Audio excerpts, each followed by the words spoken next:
성평등과 가족정책이라는 주제로 함께 공부해 보겠습니다. 문재인 정부는 굉장히 다른 그동안의 정부에 비해서 양성평등을 굉장히 강조하는 정부죠. 그래서 그 가족정책에 있어서도 굉장히 양성평등을 강조하고 있어요. 그래서 이제 오늘 주제는 성평등한 사회정책으로서의 가족정책입니다. 이제 먼저 가족정책을 이야기하는데 왜 지금 이 시점에서 우리가 가족정책을 이야기하고 가족을 이야기하는지 좀 살펴봐야 될 것 같은데요. 먼저 우리가 우리 주변에서 볼 수 있는 현상들을 우리가 보면 가족 문제로 인한 사회 문제가 굉장히 많이 대두된 거를 알 수 있을 겁니다. 우리 맨날 그 신문이나 방송에서 떠드는 이야기가 요즘에 저출산, 고령화 문제 이야기하죠. 사실 저출산, 고령화 이런 거는 정말 밀접하게 가족과 관련이 있는 문제죠. 그리고 또 요즘에 젊은 세대들이 결혼을 잘 하지 않습니다. 그래서 요즘에 주변에 보면은 젊은 청년이나 또는 그 젊은 그 여성들 같은 경우 보면 30대 중반도 결혼할 생각을 안 해요. 요즘에 30대 후반 저희 주변에서 보면 이쯤에 결혼하는 친구들이 굉장히 많아요. 그것도 결혼을 해주면 부모들이 너무나 땡큐하죠. 결혼을 40이 돼도 안 하고 있는 아들과 딸들 때문에 이제 부모님들이 굉장히 골치를 썩고 계세요. 그리고 점점점 이혼율이 엄청 올라가고 있어요. 그래서 한 10년 만에 20년 만에 만난 친구한테 너 부인은 잘 있니? 가족은 잘 있니? 라고 물어보는 건 신뢰라고 그래요. 왜냐하면 그만큼 이혼율이 많아서 내가 알고 있던 그 파트너와 살고 있을 확률이 거의 없다는 거예요. 그만큼 결혼 안정성은 약화되는 거죠. 이혼율이 이제 높다는 거죠. 그리고 가구 형태가 점점점 다양해져요. 오늘날 우리나라에서 가장 많은 가구 형태를 어떤 가구 형태일 것 같아요? 4인 가구요? 1인 가구죠. 1인 가구 형태가 가장 많아요. 그리고 한부모 가족도 많고 비혼 동거 커플도 점점점 늘어나고 이래서 굉장히 가구 형태가 다양화되어 있고 이혼 문제, 만원 문제, 저출산 고령화 문제 이 모든 문제들이 사실은 가족 문제와 밀접하게 관련이 있기 때문에 우리가 가족 문제, 가족 정책을 한번 고민을 해봐야 된다는 거죠. 그런데 이 가족 문제라고 하는 거는 사회 문제랑 굉장히 밀접한 관련이 있습니다.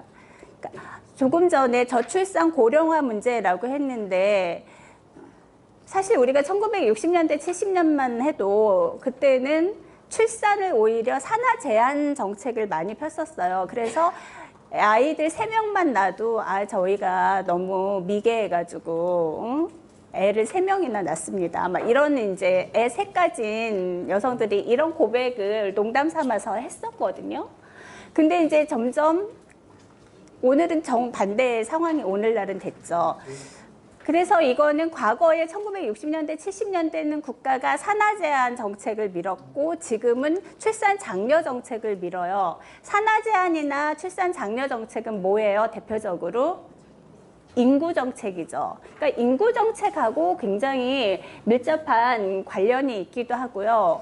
그 다음에 가구가 이제 1인 가구가 많아지면 또 1인 가구를 위한 주택 수요, 이렇게 주택 문제, 이런 거랑도 또 굉장히 밀접한 관련을 갖게 되고 이래서 가족 문제, 그리고 아이들이 또 점점 줄어들면 어때요? 학교 급수가 줄어들고, 그 다음에 학교가 폐교가 되기도 하고, 이거는 굉장히 이제 교육 문제, 학교 문제, 이런 거랑도 관련이 있어요. 그래서 가족 정책이라고 하는 거는 다양한 사회 문제랑 밀접한 관련을 갖고 있을 수밖에 없다. 그래서 우리가 오늘날 우리 현대사회가 앞으로 우리 사회가 어떤 방향으로 나갈까라는 거를 고민할 때 이 가족 문제도 굉장히 중요한 하나의 핵심을 차지하고 있다라고 말씀드릴 수 있어요. 그런데 우리가 왜 이렇게 그러면 가족이 변화했느냐라고 하는 거는 가족 문제와 사회 문제가 이렇게 분리될 수 없기 때문에 사회의 변화가 결국은 가족의 변화를 야기했다. 사회 변화와 가족의 변화는 뗄래야 뗄 수 없는 관계다라고 말씀드릴 수 있어요. 그래서 그 중에 한 가지 변화를 말씀을 드리자면 개인화를 말씀드릴 수 있을 것 같아요. 이 개인화는 뭘 말씀드리는 거냐면 근대화 이후에 점점 개인주의가 등장했습니다.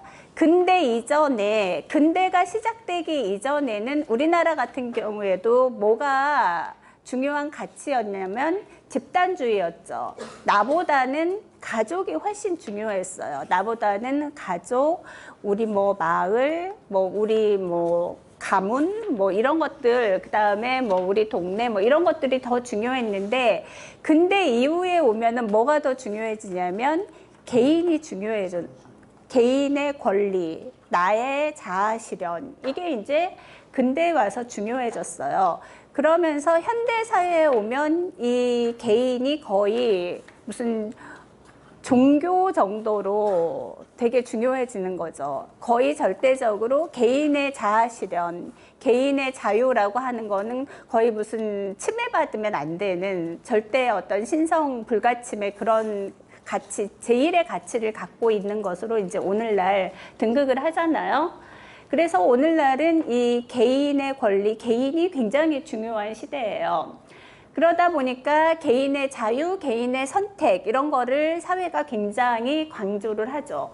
그러면서 개인들이 더 선택지는 많아져요. 예전 같으면 결혼은 그냥 내가 하는 게 아니라 부모님이 정해준 사람하고 했어요. 1960년대, 70년대 초반만 해도 자유연애 결혼보다는 중매 결혼이 훨씬 많았는데 오늘날은 뭐냐면 다 이제 자유연애 결혼이 이제 기본인 거예요. 그리고 예전에 보면 자식들도 고등학교에서 대학교 갈 때 무슨 과를 선택해서 갈 것인가 라고 할 때 대부분 부모님 뜻대로 많이 갔다면 이제 TV 드라마 같은 데 보면 여전히 이제 부모가 의대를 가라 이래서 이제 음악을 하고 싶은 자식하고 갈등하고 이런 것도 나오지만 요즘 드라마 보면 결국은 다 누구의 승리로 끝나요? 자식의 승리로 끝나요. 다 자식의 승리로 끝나요. 보면은. 그래서 결국은 개인의 선택이 중요해진 거죠. 근데 그만큼 결혼도 내가 원하는 대학의 학과도 또 직업도 내가 선택한 만큼 결과도 이제 내가 책임져야 되는 거죠. 자, 그러면서 근데 역설적이게도 과거에 부모가 정해져서 한 결혼은 훨씬 더 결혼이 안정성이 있었어요.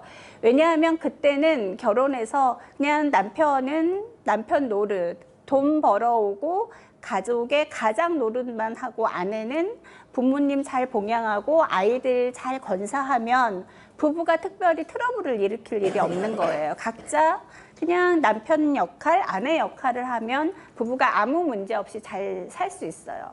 근데 오늘날은 뭐냐면 남편이 돈을 아무리 잘 벌어와도 아내가 아이를 잘 건사해도 문제가 생겨요. 뭐 때문에요? 애정이 식으면, 사랑이 식으면 이 부부는 깨져요. 근데 애정, 사랑은 결국 인간의 마음이잖아요. 근데 사람의 마음처럼 간사한 게 어디 있어요?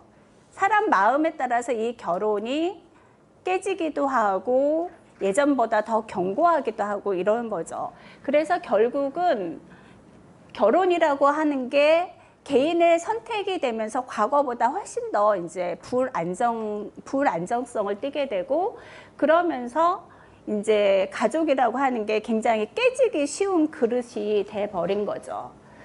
그래서 오늘날 가족이 더 중요하다. 왜냐하면 현대사회가 살기가 점점점 어렵잖아요. 살기는 점점점 어렵고 우리나라 같은 경우 아직 그 사회적으로 복지체계를 잘 안 갖춰 있는 상황에서 결국은 어렵게 되면 우리가 누구에게 손을 벌려요? 결국은 가족에게 손을 벌리잖아요. 그래서 가족이 다른 어느 때보다도 더 중요해졌는데 근데 가족은 과거보다 훨씬 깨지기 쉬운 그런 그릇이 되어 있는 상황. 이게 이제 오늘날 우리의 상황이다. 그래서 오늘날 가족주의는 더 중요해졌는데 가족은 과거보다 훨씬 더 깨지기 쉬운 그릇이 돼버렸다. 그래서 이거를 우리가 이제 가족주의의 역설이다라고 부를 수 있을 것 같아요.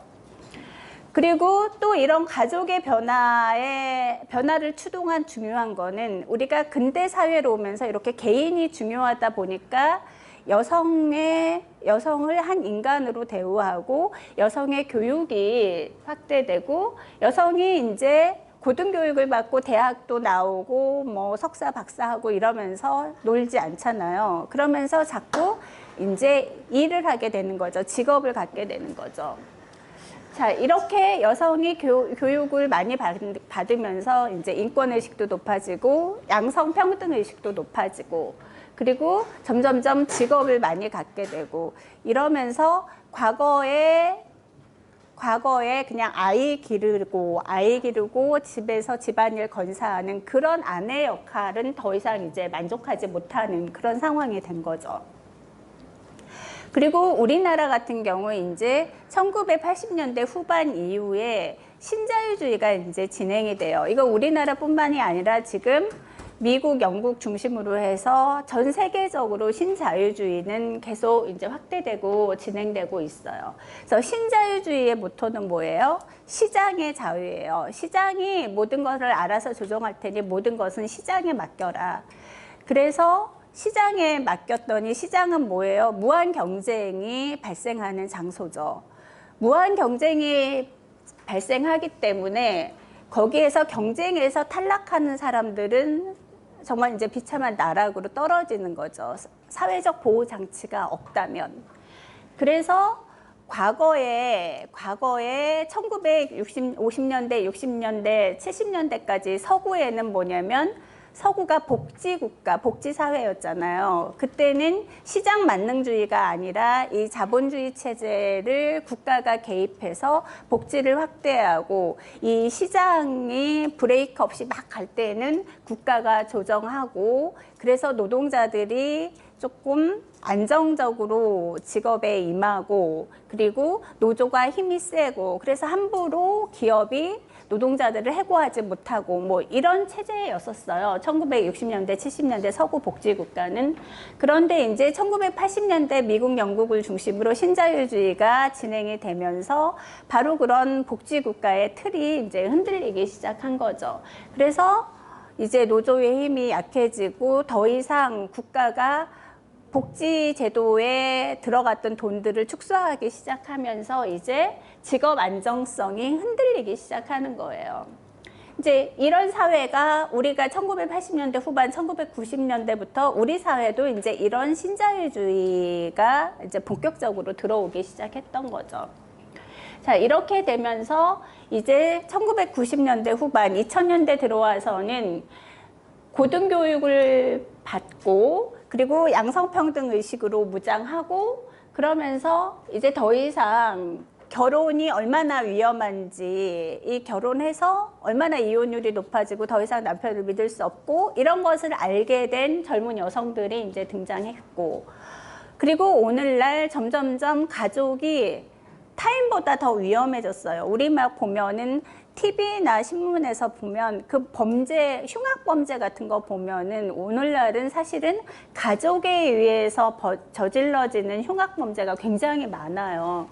그래서 가족이 더 위험이 된 시대이고 그리고 이렇게 되다 보니까 더 이상 결혼하지 않으려고 드니까 어떻게 되냐면 점점점 아이를 낳지 않고 그러다 보니까 2019년에 대한민국의 출생률이 얼마냐면 0.98명이래요. 이거는 부부가 한 명도 채 안 낳는 거예요. 0.98명이라고 하는 거는. 그래서 결국은 부부들이 이렇게 아이를 안 낳으면 대한민국의 미래가 없잖아요. 대한민국을 더 이끌어갈 아이들이 탄생해야 되는데 아이들이 더 이상 태어나지 않아요. 이거를 우리가 사회 재생산이라고 그래요. 제가 이제 중간에 보면 가족 재생산이라는 말을 쓸 텐데 가족 재생산은 뭐냐면 결혼한 부부가 아이를 낳는 거 이게 가족 재생산이에요. 그래서 가족이 대를 이어가는데 더 이상 애를 낳지 않으면 가족 재생산 위기에 처하게 되는 거죠. 자, 그래서 가족정책이라고 하는 거를 이제 오늘날 그래서 우리가 이렇게 가족 문제가 심각하기 때문에 가족정책을 봐야 돼요. 근데 이제 그럼 가족정책을 뭐를 가족정책이라고 하느냐라고 했을 때 이 카머만과 칸이라고 하는 학자는 자, 가족정책이 명시적인 가족정책과 비명시적인 가족정책이 있는데 명시적인 가족정책은 뭐냐면 눈에 보이게 뚜렷하게 가족을 직접 겨냥한 가족 관련 정책이 가족정책이다. 그래서 예를 들면 보육, 이거 아이 기르는 거니까 직접적으로 가족 문제랑 관련 있잖아요. 가족 상담, 가족 계획, 그 다음에 뭐 가족 우리 그 연말정산 이런 거 하면 가족에 따라서 인적 수당 주잖아요. 그래서 그런 조세, 주택, 그다음에 가족 관련 뭐 보건 의료 정책 이런 것들이 이제 가족을 직접 겨냥한 정책이라면 이거는 그렇기 때문에 우리가 뭐냐면 제한된 영역만 포함이 되는 거죠. 우리가 딱 이거는 가족 영역이야, 이건 가족 영역이 아니야라고 딱 구분할 수 있는 거죠. 가족 관련 문제만 가족 정책이다라고 하니까. 근데 이 카머만과 칸은 그런 가족 정책도 있지만 또 어떤 가족 정책도 있다고 했냐면 가족과는 관련 없는 영역에서 벌어지는 일이지만 그 일이 가족에게 영향을 미치는 정책, 이것도 가족 정책이다라고 하는 거예요. 그래서 산업 및 고용 정책, 예를 들면 전북 지역에 군산에서 대우GM이 철수했어요. 그러고 나니까 군산 지역의 경제가 다 무너지고 그리고 일자리를 잃고 이래서 어렵게 된 가족들이 되게 많이 생겨나는 거죠. 그리고 아빠가 실직을 하게 되면 어때요? 아이들이 금방 영향을 받게 되죠. 이렇게 돼서 산업 및 고용 문제 같은 것도 가족에게 영향을 미치기 때문에 그것도 가족정책의 일환으로 봐야 되고 교통도 그렇다. 그래서 예를 들면 전주에서 경상도 지역 같은 데는 보면 이렇게 대전으로 이렇게 한번 이렇게 돌아서 가요. 아직도 직선 도로가 없어서. 근데 만약에 직선 도로가 생기면 지금 주말 부부 이렇게 돌아가서 한 뭐 2시간 반 정도 걸리는 거리인데 직선 도로가 생겨서 이게 50분에 갈 수 있다. 그럼 주말 부부 안 해도 되는 거죠. 이렇게 이제 교통 그리고 이민 정책 트럼프가 불법으로 이민해 온 사람 오바마는 그런 사람들에게 관용 정책을 베풀어서 행정명령으로 더 머물 수 있게 해줬잖아요. 근데 트럼프는 불법으로 미국에 들어온 사람들은 다 나가라. 그래서 미국에서 태어나면 또 그 불법 이민자의 아이들은 미국 시민이잖아요. 근데 아이들은 미국에 남고 부모들은 강제로 외국으로 돌려져서 막 사회 문제가 되고 이러잖아요. 그러니까 이런 이민 정책 이런 것도 결국 가족 문제와 긴밀히 관련이 되기 때문에 결국 이런 것들도 가족 정책의 일부로 봐야 된다라는 거죠. 그래서 결국은 모든 정책은 우리가 가족 인지적 관점 하에서 그 정책을 설계하고 평가를 해야 된다. 그리고 결국 사회정책도 결국은 가족정책과 밀접하기 때문에 우리가 사회정책으로서의 가족정책이라는 말을 하게 되죠. 그래서 비명시적 가족정책 같은 경우는 사회정책이지만 우리 그것도 가족정책의 일부로 봐야 된다라고 하는 게 이제 카머만과 이제 칸의 이야기예요. 다음에 모스와 이제 샤프라는 사람은 뭐 무슨 얘기를 하냐면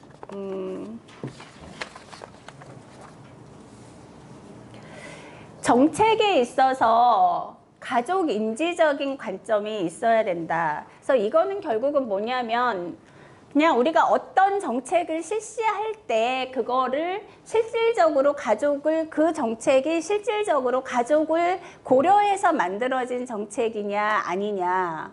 예를 들어서 아까 그런 우리가 교통정책 같은 거 할 때도 이거를 그런 교통정책 또는 뭐 주택정책을 할 때 그 정책을 실시하면서 그 정책 위반자 또는 그 정책 실행자가 이런 정책을 이제 펼쳤을 때 각 가족이 어떤 영향을 받을 것인가라고 하는 거를 고려했냐 안 했냐라고 하는 거를 이 사람이 생각했는가, 정부가 생각했는가. 그리고 가족 다양성을 증진하는가. 이건 무슨 뜻이냐면 정책을 실행할 때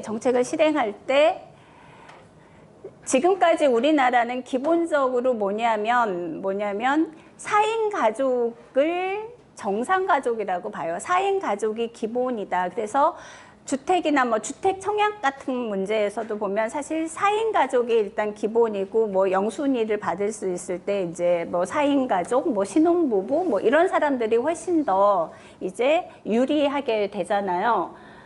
그런데 무슨 얘기냐면 그렇게 우리 아까 봤지만 요즘에는 이런 4인 가족보다 1인 가구가 훨씬 많은데 실제 뭐 주택 청약이나 조세 문제에서는 오늘날 1인 가구를 갖고 있는 사람들은 굉장히 손해가 많아요. 그래서 그 소득공제 받을 때 1월에 소득공제 받을 때도 보면은 공제를 못 받고 오히려 돈을 토해내야 되는 경우도 많고 그래서 싱글세다 막 이런 얘기 하잖아요.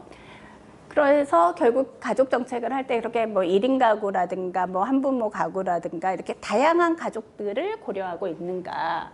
그리고 특별히 이렇게 뭐 4인 가족, 그다음에 뭐 이주민 가족 이런 것들, 그러니까 원래 한국인으로 구성된 가족과 뭐 이주민 가족을 뭐 차별한다든가 뭐 이런 것들 없이 이제 좀 가치 중립적인가.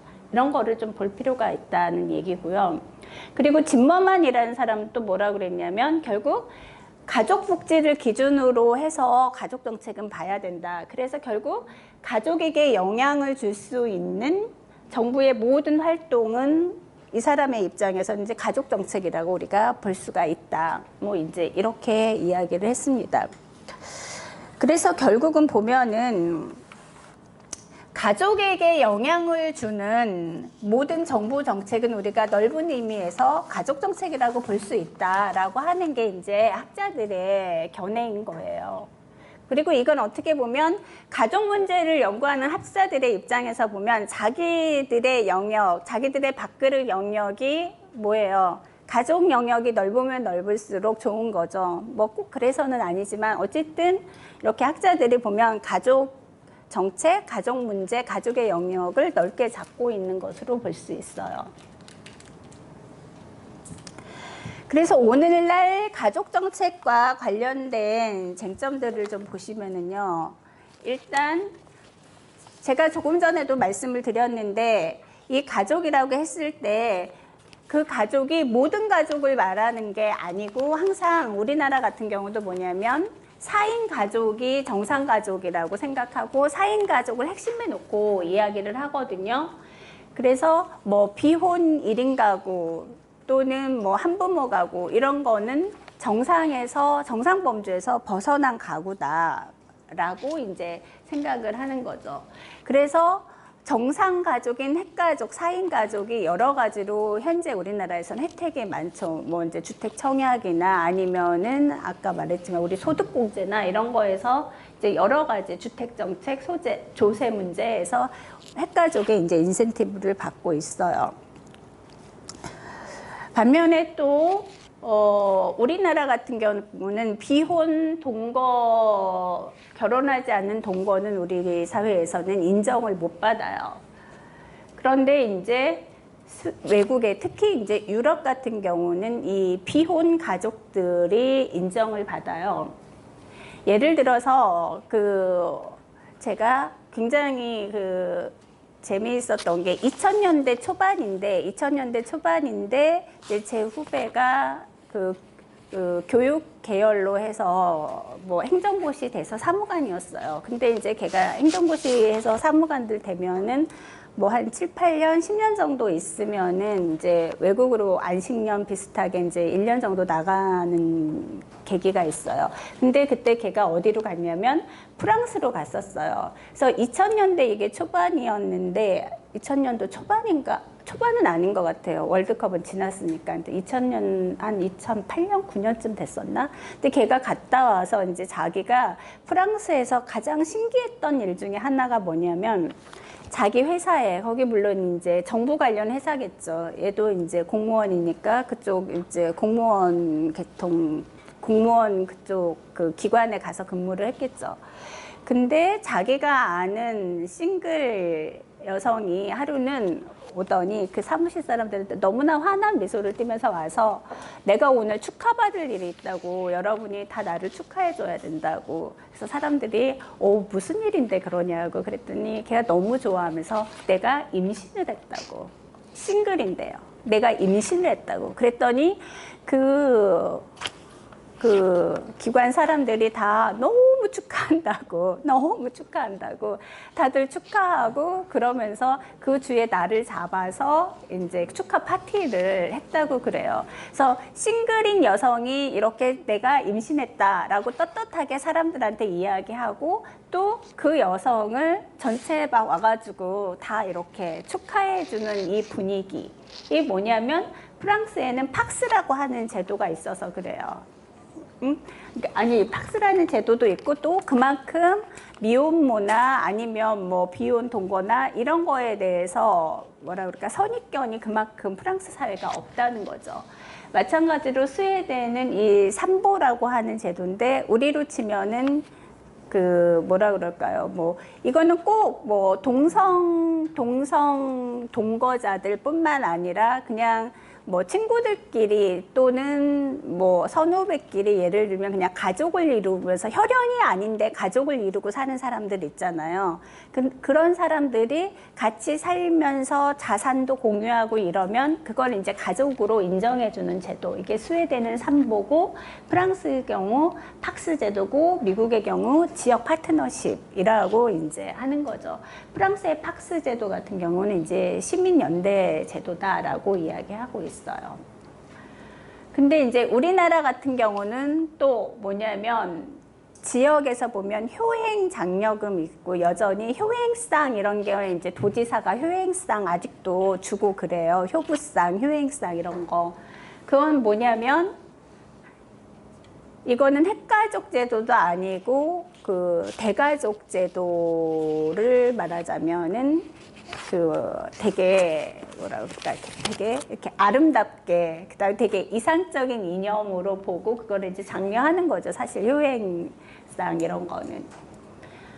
그리고 또 우리가 생각해 볼 문제는 우리가 가족 문제를 이야기할 때 우리가 염두에 두고 우리가 중요하게 생각할 것이 가족 구성원의 안녕, 가족 구성원이 잘 되고 안전한 것인가, 아니면 가족 자체가 안전하고 잘 되는 것을 바라는가, 가족의 안녕인가, 가족 구성원의 안녕인가를 보셔야 돼요.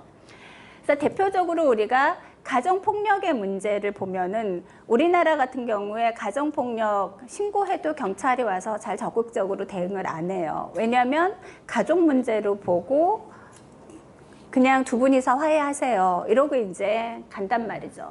근데 그렇게 해서 간 뒤에 그 다음에 그 신고했던 여성이 이제 살해당하고 이래서 우리 요즘에 계속 사회 문제가 되잖아요.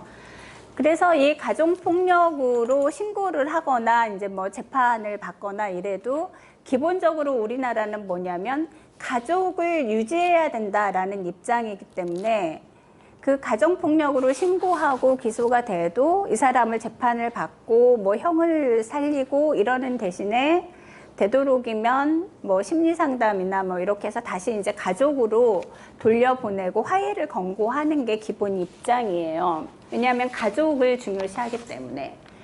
그런데 그게 아니라 그 폭력을 당하는 여성의 인권, 가족 그 구성원 개인의 어떤 생존권과 인권을 중시한다면 그런 폭력 문제가 일어났을 때 어때요?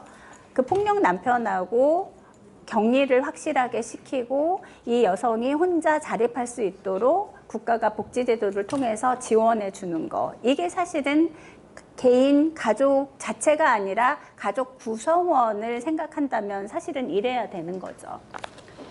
그리고 또 우리가 가족 문제를 다룰 때 국가가 가족 친화적 입장에서 가족 문제를 다룰 수도 있고 때로는 여성 친화적 입장에서 가족 문제를 다룰 때가 있어요.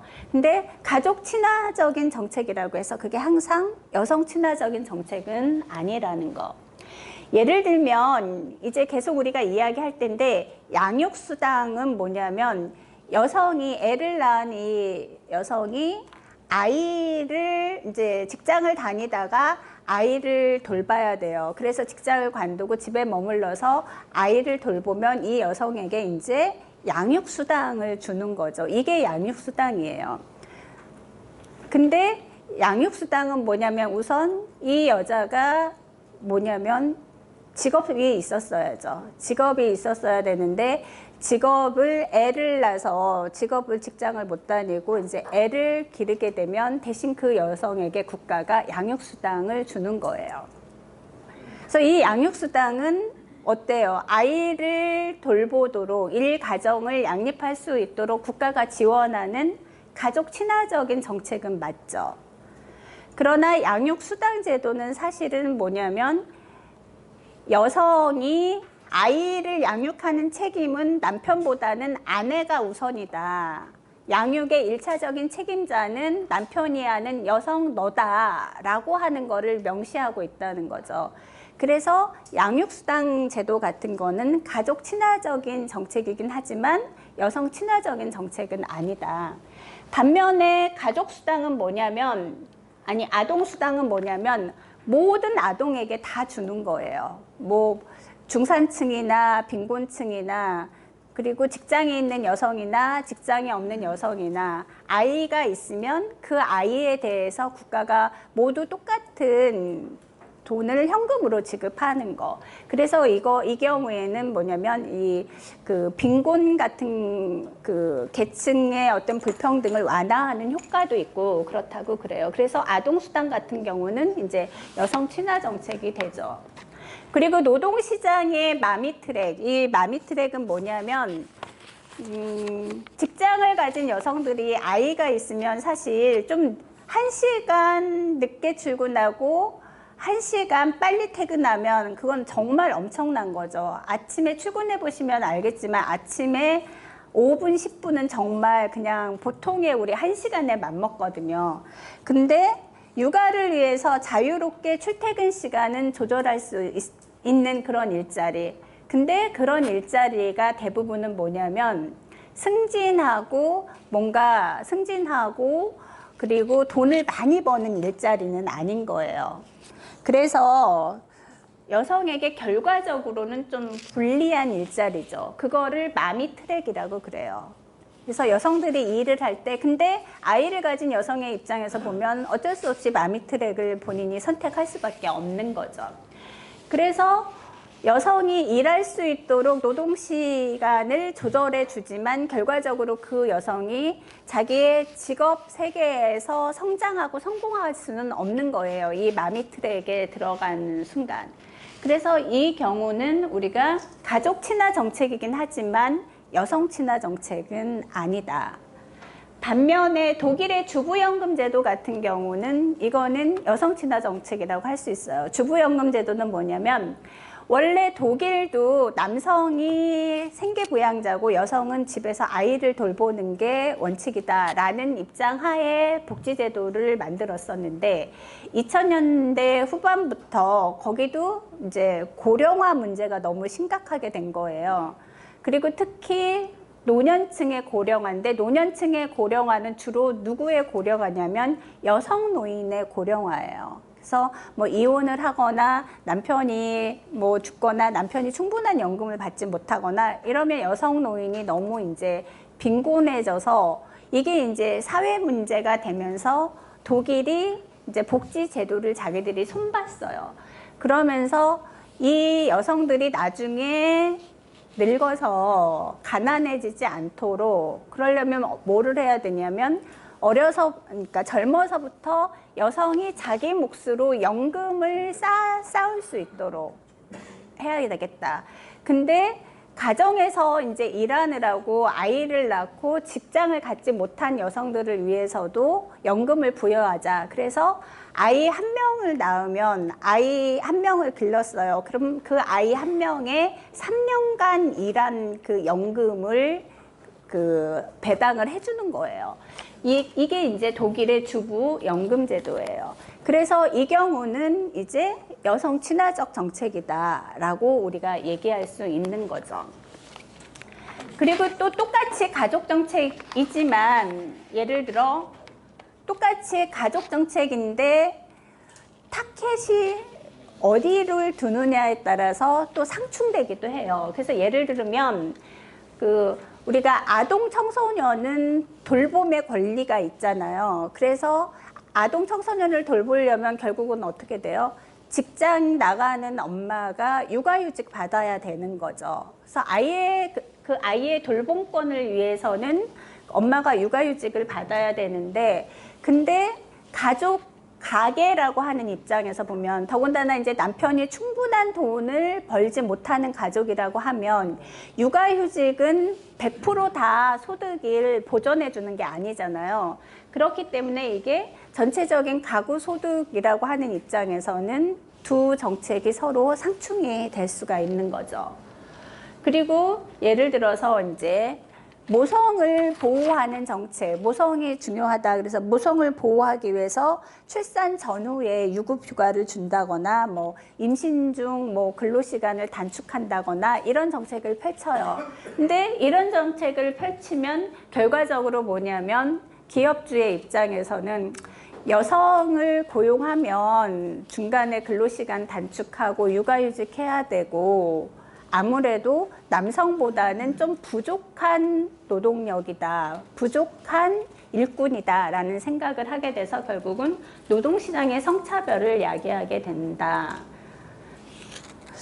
또 우리가 보면 낙태죄 같은 경우는 뭐냐면은 그 생명을 중시하는 그런 것도 있지만 출산을 장려하고, 그쵸? 출산을 장려하는 그런 의미도 있고, 어쨌든, 근데 거기에 비하면 가족주의적 생존 전략이다라고 하는 건 뭐냐면, 우리가 점점점 요즘에 먹고 살기가 힘들어지니까 애를 잘 안 낳는 거잖아요. 그래서 애를 2명 또는 1명만 낳고 이 애한테 투자를 잘해서 애를 잘 기르자. 뭐 이제 이런 게 우리로 치면은 이제 가족주의적인 생존 전략인데, 이것과 가족주의적인 생존 전략과 이제 그 낙태 이런 건 또 서로 이제 배치가 된다라고 하는 얘기예요.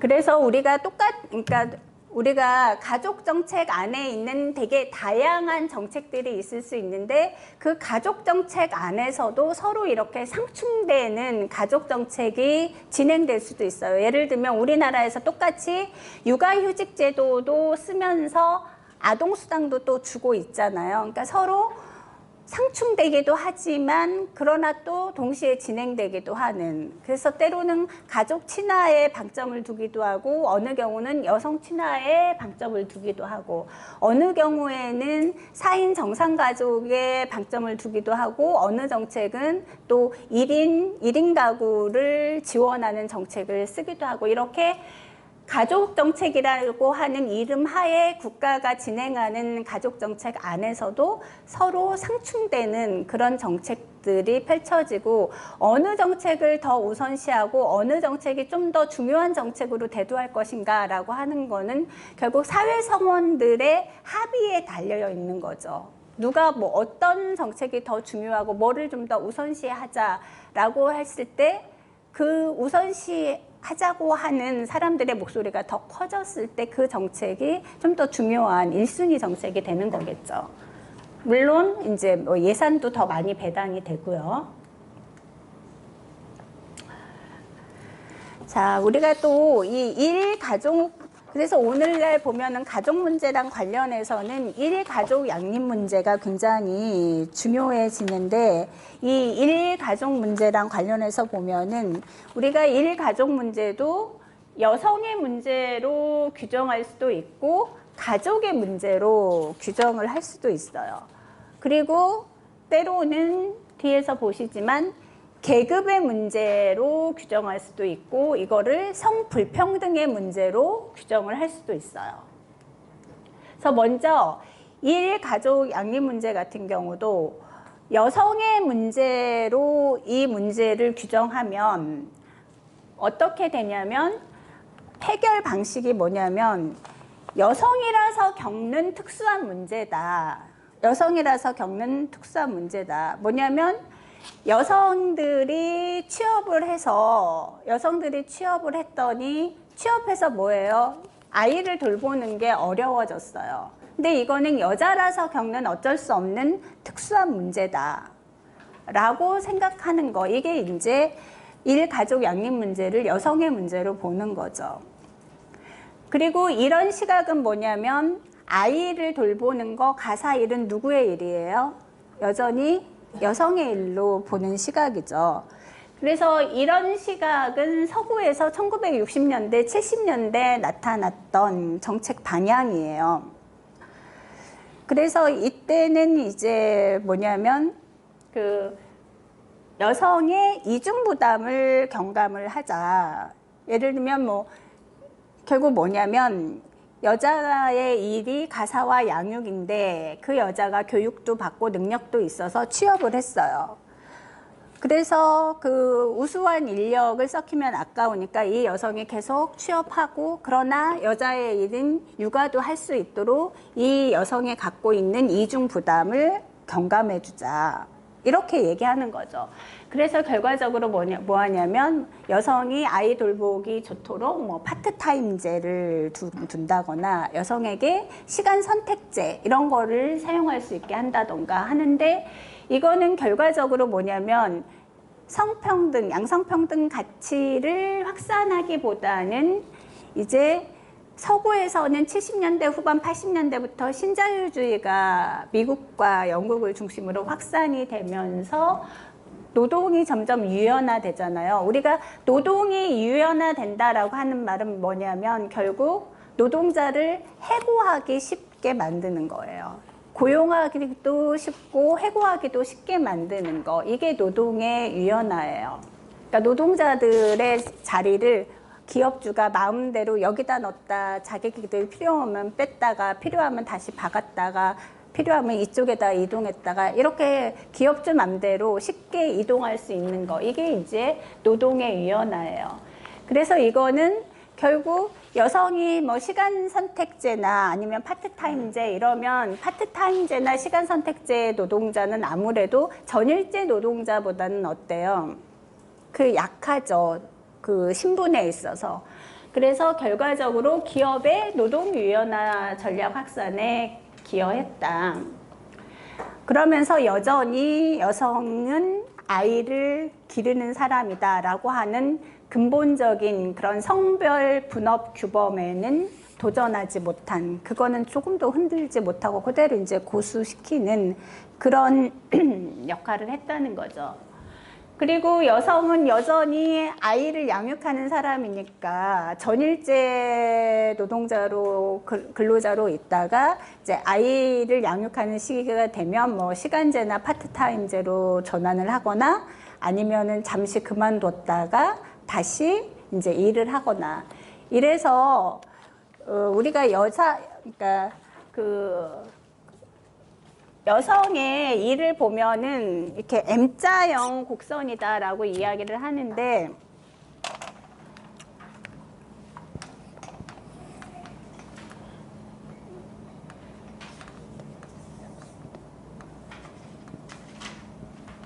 이게 20대, 30대, 40대, 50대, 60대 이렇게 된다면 예를 들면 이제 남성은 이렇게 완만한 이런 곡선을 그리게 된다면 여성의 경우는 뭐냐면 이게 여기 아니 30대가 돼야 되니까 그래서 요 30대 요때 툭 떨어진다는 거예요. 이렇게 해서 그러니까 뭐냐면은 30대, 20대 후반부터 떨어져야 되는데, 이렇게. 그러니까 20대 후반부터 결혼하면은 취업률이 이렇게 떨어진다는 거예요. 취업률이 떨어지고 있다가 이제 이 40대 이후에, 제가 좀 잘못한 것 같네요. 이 M자가 이렇게 돼야 될 것 같아요. 40대 이후에 이렇게 해서 40대 이후에 다시 취업률이 올라가는 뭐 이런 모양을 갖는 거, 이게 이제 여성 취업률이 남성 곡선에 비해서 이렇게 M자형을 갖는다라고 얘기를 해요. 근데 이제 이렇게 여성의 문제로 규정하는 그런 해결 방법에 있어서는 이 M자형 곡선이 나타나고 이건 하나도 이제 개선이 안 된다는 거죠. 근데 이제 가족의 문제로 규정할 때는 70년대 북유럽 같은 데서 그리고 90년대 대부분의 유럽에서 이제 일가족 양립 문제를 가족의 문제로 바라보기 시작했는데, 이때는 이제 가족 친화적인 정책을 썼다는 거죠. 그래서 여성들이 노동시장에 참여하는 것은 이거는 돌이킬 수 없는 대세다. 이건 돌이킬 수 없는 대세이고, 그리고 이렇게 여성이 노동시장에 참여하면 어쩔 수 없이 아이 양육이라든가 노인의 돌봄 같은 거는 더 이상 여성이 수행할 수 없다. 그러면 누가 아이를 돌보고 누가 늙은 노인들을 부양하고 돌볼 것이냐? 국가가 하자, 사회가 하자라고 하는 게 이제 90년대 북유럽에서 이제 나타났던 가족 정책이라는 거죠. 결국 이 돌봄 문제를 국가가 나서서 해결을 해주지 않으면 우리나라처럼 출산율이 저하되고 고령화 문제로 그 사회가 활력을 잃고 그 사회가 더 이상 미래가 없다라고 하는 거를 서구 선진국 유럽에서는 이미 이제 80년대 이제 경험들을 하는 거죠. 그러면서 이제 그때 이런 가족 친화적 정책을 가지면서 이제 해법으로 가족 친화적 정책을 사용하기 시작한 거죠.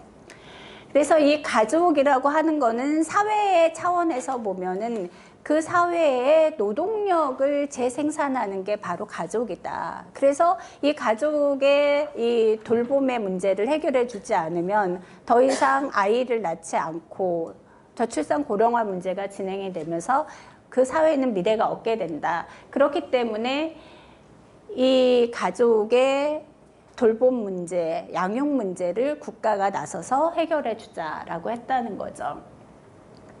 근데 이제 아까도 말씀드렸지만 이 돌봄 문제는 가족의 요구에 대응한 것으로서 아까도 말씀드렸지만 가족 친화적 정책이 반드시 여성 친화적 정책은 아니다라고 하는 건 아까 설명드렸죠. 그래서 요거는 이제 설명 안 드리고 넘어가겠습니다.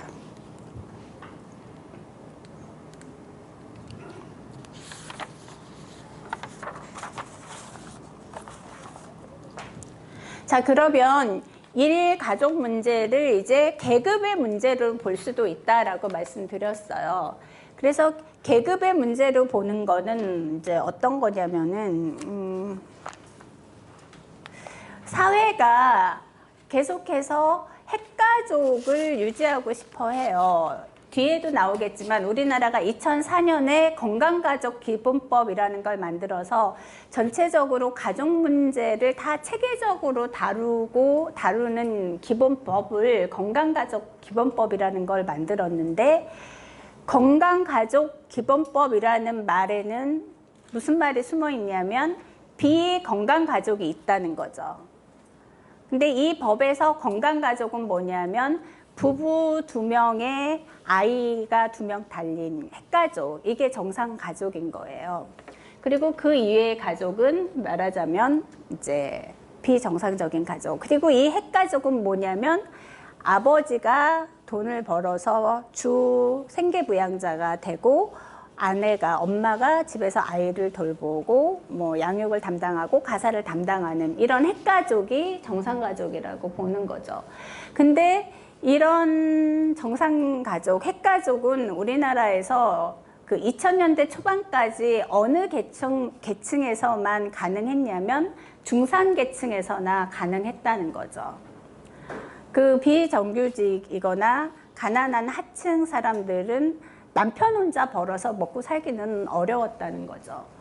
근데 이제 재미있는 거는 우리나라가 이제 1998년에 IMF 겪고 2008년, 9년 계속해서 이제 외환위기를 겪으면서 외환위기가 점점점 주기도 빨라지고 계속 불안정하고 이렇게 되잖아요. 그러면서 직업 안정성도 크게 떨어졌어요.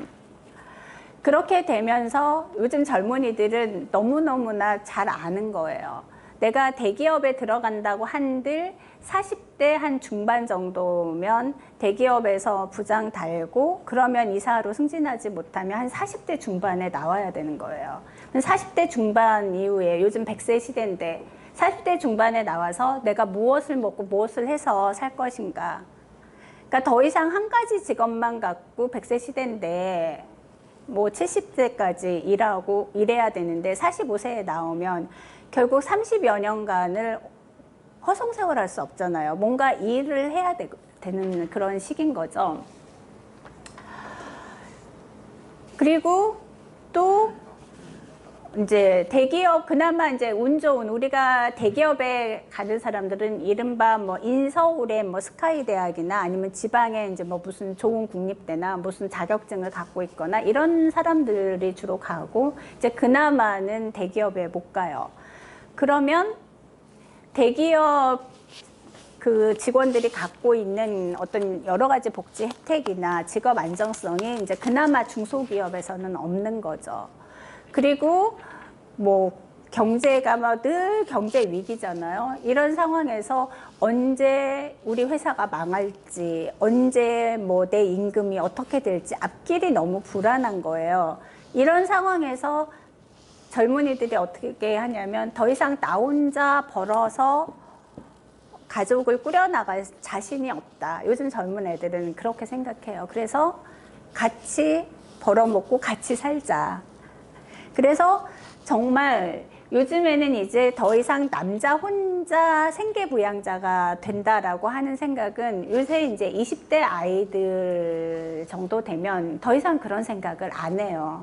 이제 같이 벌어먹고 이제 같이 일하고 이제 같이 함께 그야말로 파트너십을 발휘해서 살아야 되는 거죠. 어쨌든 이제 그래서 이 일가족 양립에서 이제 그 뭐지 그 남편이 생계부양자를 정상의 가족 문제로 놓고 염두에 두고 이제 가족 문제를 보는 거는 이제 그건 우리가 그런 거는 중산층 가족을 모델로 한 거기 때문에 이건 계급의 문제로 볼 수 있다. 반면에 이제 이 가족 특히 일가족 양립 문제를 성불평등의 문제로 우리가 접근할 수도 있다. 그래서 이 경우는 그러니까 여성의 부담이 이중부담 이런 게 아니라 사실은 여성에게만 이중부담을 지우는 성역할 규범이 문제다라고 하는 거를 이제 문제시해야 된다는 거죠. 근데 우리의 현실은 뭐냐면 성역할 규범과 현실은 굉장히 괴리가 되어 있어요. 특히 이게 대한민국이 이래요. 같은 아시아권을 가봐도요. 우리나라처럼 이게 북의 가족 중심주의인 나라가 없어요. 우리나라 보면은 명절 때 대부분 1차로 꼭 시댁을 가야 되잖아요. 그러니까 추석, 설 이럴 때 1차로 꼭 시댁을 가야 돼요. 근데 같은 아시아권인 뭐 일본이나 제가 뭐 싱가폴, 인도네시아, 말레이시아 이런 나라 가봤는데 거기는 그렇지 않아요. 그 양가가 똑같아요. 근데 거기가 그런 가부장 사회가 아니냐면 말레이시아, 인도네시아, 이슬람이라 굉장히 가부장성이 커요. 근데도 그 친족 관계에 있어서는 그 양계가 거의 대등한 중요성을 가지고 있어요. 유난히 부계가 중요한 나라는 이제 이게 우리나라인 거예요. 근데 우리나라 경우는 오히려 뭐 인도네시아, 말레이시아보다 훨씬 더 세계 경제에 깊이 편입되어 있고 그래서 신자유주의가 훨씬 그런 나라들보다 이제 세계화의 속도가 훨씬 앞서 있잖아요. 자, 그런 만큼 경제가 어떻게 보면 굉장히 이제 아까도 계속 말했지만 불안정해요. 직업 불안정성이 굉장히 커졌어요. 직업 불안정성이 크다는 건 그만큼 남성이 생계부양자로서 혼자 벌어서 먹여 살리는 생계부양자로서의 능력이 떨어진다는 거예요. 그래서 젊은 층은 아까 도저히 혼자 벌어 먹일 자신이 없다라고 생각하는 세대예요. 그래서 뭐 초기에는 뭐 삼포 시대, 뭐 삼포 세대라고 그러잖아요. 뭐 결혼, 뭐 출산, 취업을 포기한다. 근데 이제는 세 가지가 아니라 이제 막 여러 가지 별거 뭐 다 하면서 이제 뭐 N 가지를 다 포기한다. 그래서 M4 세대 막 이렇게 얘기하잖아요. 자, 이렇게 이제 남성 부양 능력은 약화됐고 여성의 그 양성평등 의식, 인권 의식은 더 높아졌어요. 근데 남성들의 이 가부장적인 생각은 하나도 안 변했어요. 그러니까 무슨 얘기냐면 같이 벌어서 먹고 살고는 싶어. 내가 혼자 벌어먹을 자신이 없으니까. 근데 내가 어려서부터 엄마한테 계속 부엌에 가지도 말고 집안일, 청소하는 일, 설거지는 네 일이 아니야, 청소일은 네 일이 아니야 라고 쭉 교육받고 편하게 살았는데 이 편한 건 포기하기가 싫은 거예요. 요즘 혹시 토요일날 세상에서 제일 예쁜 내 딸 드라마 보세요? 저희 어머니가 가장 좋아하는 드라마라서 이제 저도 보는데 거기에서 그 큰딸 사위 뭐예요? 둘이 똑같이 금융권에 은행원으로 둘이 똑같이 근무를 하는데 양육은 결국 누구 혼자 전전긍긍해요? 이 여자, 딸 큰딸. 여자가 전전긍긍하고 남성은 뭐냐면 아내가 돈 버는 건 좋고 아내가 그만둔다고 하면 펄쩍 뛰잖아요. 그러면서 자기는 자기 취미생활하고 해야 되지만 그 아이를 기르고 집안일은 자기 일이라고 하는 생각은 이제 못해요.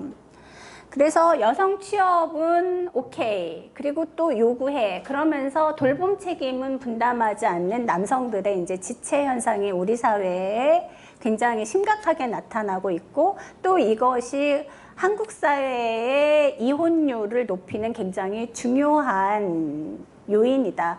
왜냐하면 남성들이 생각하는 결혼에서 중요한 것과 여성이 생각하는 결혼이 서로 다른 거예요. 그러니까 남성들이 기대하는 결혼과 여성들이 기대하는 결혼이 다르기 때문에 결국 이제 결혼 생활에서 문제가 많이 생길 수밖에 없는 거죠. 그리고 또 하나는 이 가족 문제를 복잡하고 어렵게 하고 돌봄 문제에 그 어떤 출구가 보이지 않게 하는 게 우리나라 이 기업 문화가 너무나 장시간 노동이에요.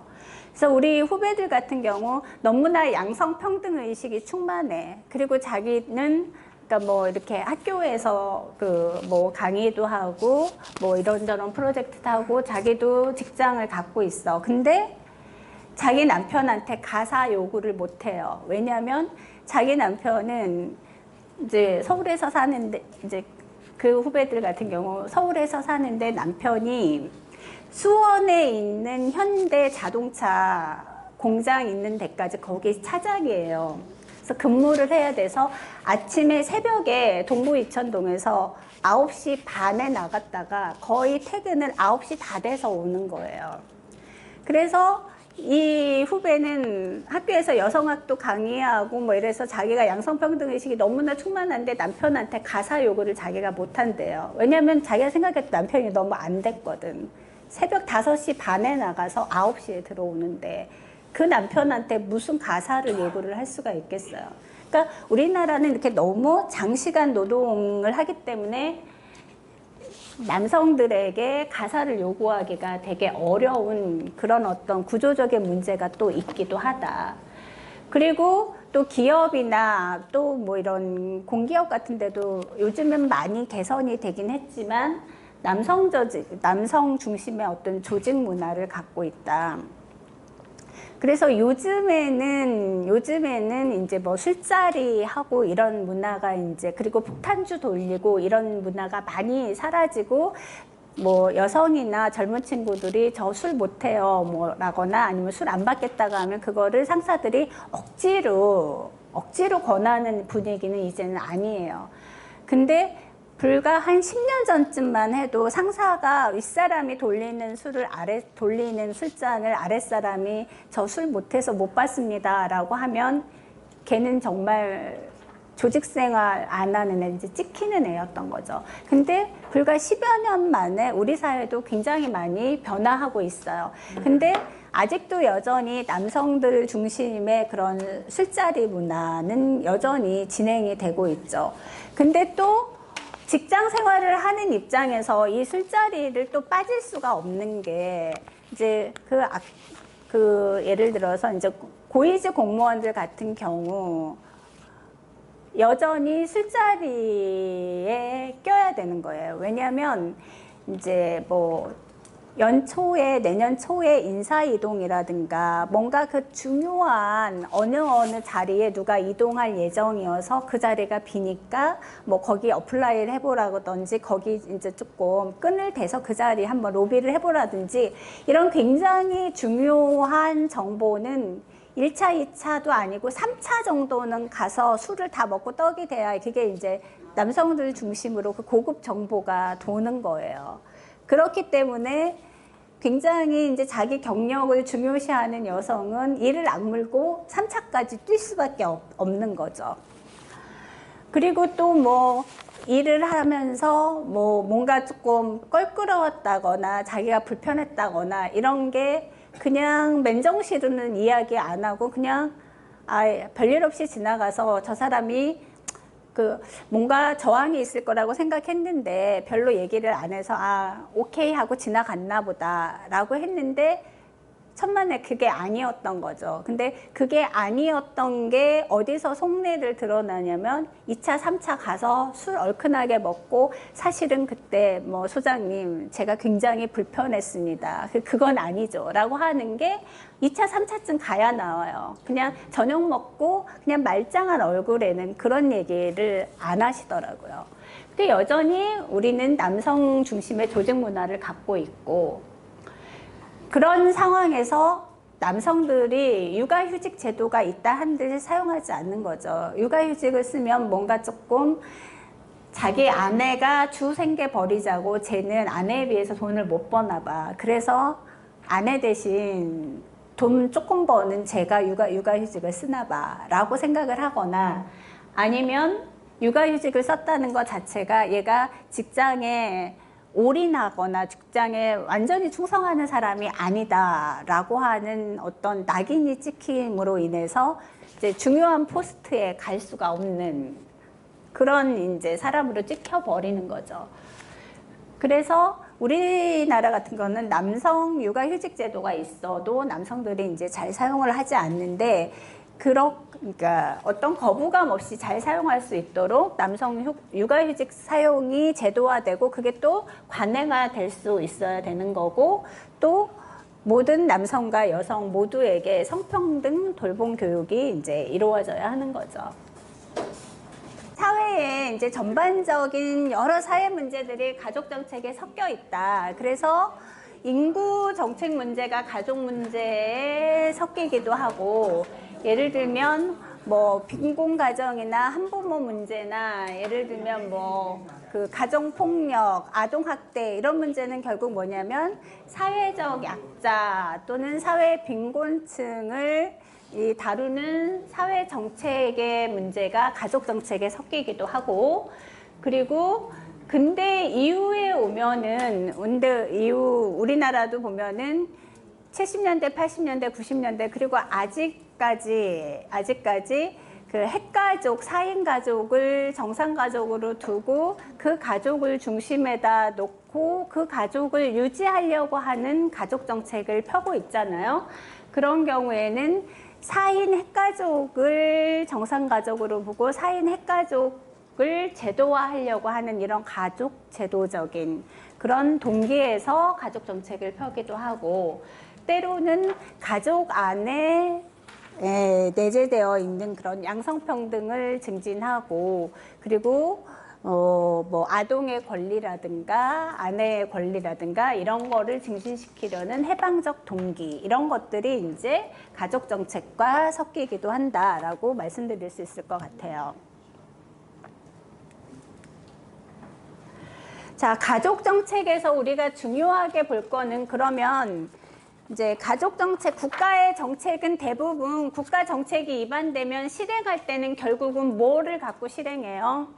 돈이죠, 돈. 국가 정책은 이제 돈이 있어야 실행이 되는데, 결국은 가족 정책이라고 할 때 가족을 잘 유지시키는 이 비용, 이거를 비용 부담을 누가 질 것인가 라고 하는 문제가 중요한데, 사회가 져야 된다라고 정하는 국가 또는 사회가 있고, 그거는 결국은 가족을 유지하는 비용은 각자 개개인의 가족이 비용을 분담해야지 라고 결정하는 국가 또는 사회가 있다는 거죠. 그리고 또 가족을 유지하는 책임이 궁극적으로 누구에게 있느냐라고 할 때, 남성이 생계부양자로서 남성이 지고 있어야 된다.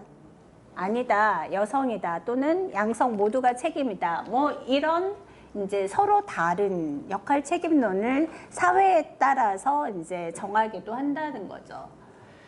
결국은 가족을 둘러싸고 여러 가지 사회적 위험, 사회적 문제들이 이제 발생을 하는데, 이거를 누구를 중심으로, 그리고 비용을 누가 대서 이 문제를 해결할 것인가 라고 하는 거는 결국은 그 사회 성원들이 어떻게 합의하는가에 따라서, 그 사회 성원의 합의에 기반해서 국가가 개인에게 책임을 지우는 형식으로 가든지, 아니면 국가가 나서서 해결하는 방식으로 가든지, 이제 이런 방식을 유지한다는 거죠.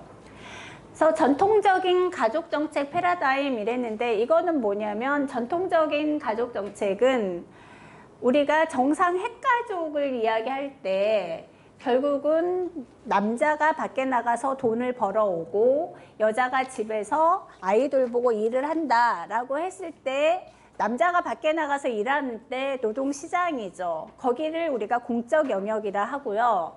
여성들은 집에서 아이를 돌본다 라고 했을 때, 이 집, 가족의 영역을 사적인 영역이라고 이야기를 해요. 그래서 우리가 4인 정상가족은 아버지가 생계부양자고 엄마가 집에서 아이를 돌보고 가사와 양육을 하는 이 4인 가족은 결국은 우리 사회에는 공적 영역과 사적 영역이 있고, 공적 영역은 남성이 담당하고 사적 영역은 여자가 담당한다 라고 사회를 구조화하고 이제 가족 정책을 펴는 거죠. 그랬을 때 이 공적 영역, 노동시장과 관련된 영역은 주로 사회정책의 영역이고, 이 가족, 여성이 돌보는 이 가족의 영역, 사적 영역은 이게 가족정책의 영역이다라는 관점이었는데, 이제 이러한 관점이 오늘날은 변화한다는 거죠. 우리나라도 4인 가족보다는 이제 1인 가구가 더 많아지고, 이혼율도 높아지고, 고령화 현상이 많아지고, 이러면서 더 이상 이 가족 문제를 개인 단위에서 풀 수가 없다. 그 청년 세대는 뭐 주택 문제 뭐 이런 것 때문에 취업 문제도 어렵고, 이래서 결혼도 못하고, 더 이상 어떻게 가족의 문제를 개인 차원에서 해결할 수 없다. 그렇기 때문에 요즘에는 이제 가족 정책이 과거에 이렇게 공적 영역, 사적 영역으로 나누는 그런 패러다임으로부터 이제는 변화한다는 거죠.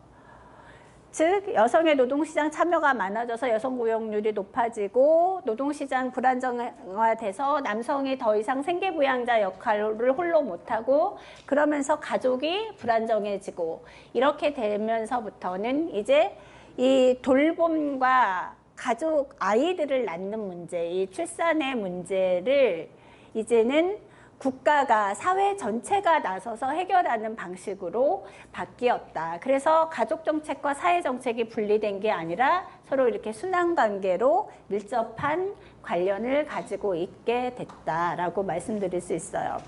여기에서 이제 우리가 탈상품화, 탈가족화, 탈성별화라는 이야기는 이제 요 다음 페이지에서 제가 설명을 드릴게요.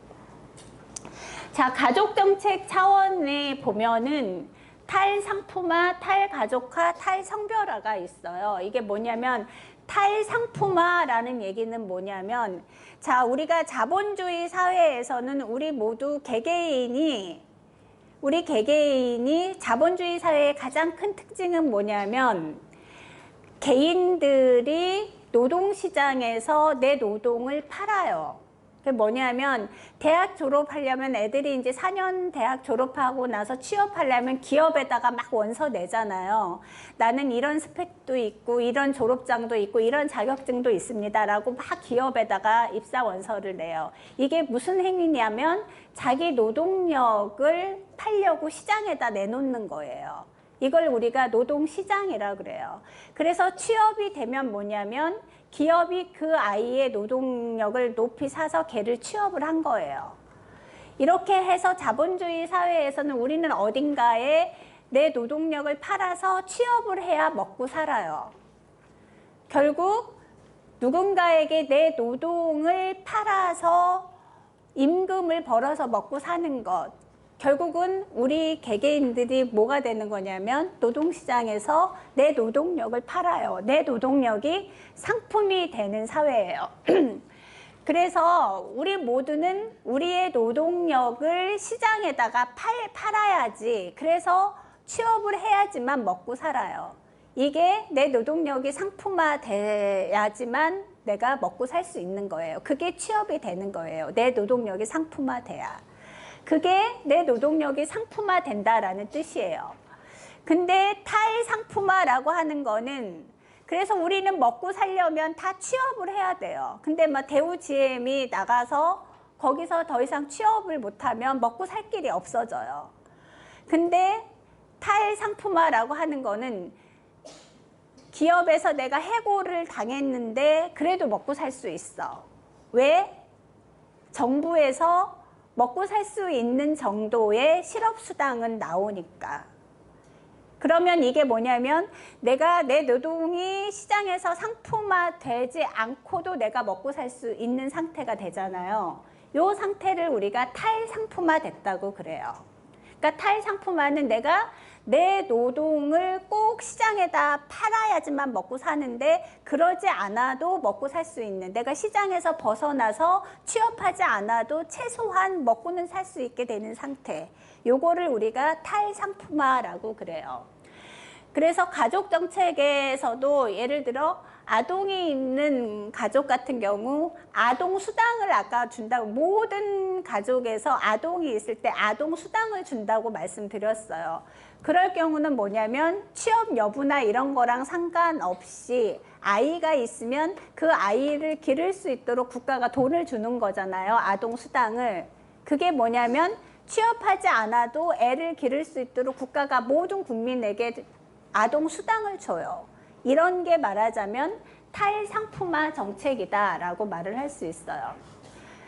그래서 일가족 양립을 위해서 국가가 소득 대체를 하는 거, 예를 들면 육아휴직을 하면 육아휴직 대신에 자기가 다니던 거에 한 70%, 뭐 80% 정도 돈을 받으면서 육아휴직을 하는 것.